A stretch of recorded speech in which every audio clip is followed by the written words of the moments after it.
Recuerdo los dulces momentos que estuve a tu lado. Me encuentro reflexionando sobre la vida que llevamos, y a mi parecer no fue para nada mal. Fue muy hermoso que estuve contigo hasta el final. Siempre atesoraré, yo siempre te recordaré y siempre te pensaré y te llevaré en mi mente. Tuvimos una vida maravillosa, fuiste tú la mejor novia, y por eso me dolió que tú me dijeras adiós. Ojalá que todos tus sueños hagan realidad y que tú sin mí la vida la puedas gozar y disfrutar. Pero por favor no me vayas a olvidar. El primer beso fue mágico, el amor que me diste fue magnífico.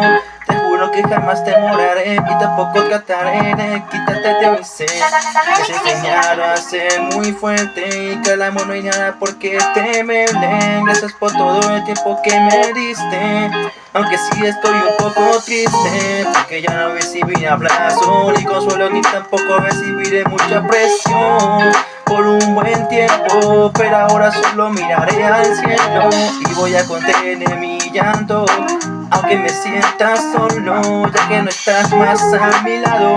Siempre te extraño, en mi corazón siempre te guardo. Una lágrima cayó como una gota de lluvia, veo de felicidad, lo cual uno puede verlo con una lupa.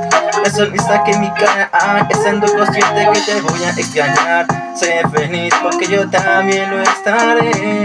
Mis metas yo las alcanzaré y las lograré, igual que tú yo las perseguiré.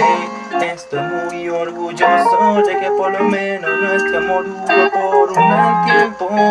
Te agradezco de nuevo por haber estado conmigo en los malos y buenos momentos.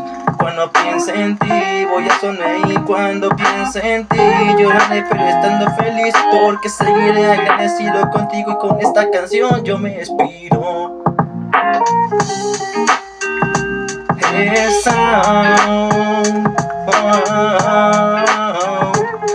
Los latidos de la música.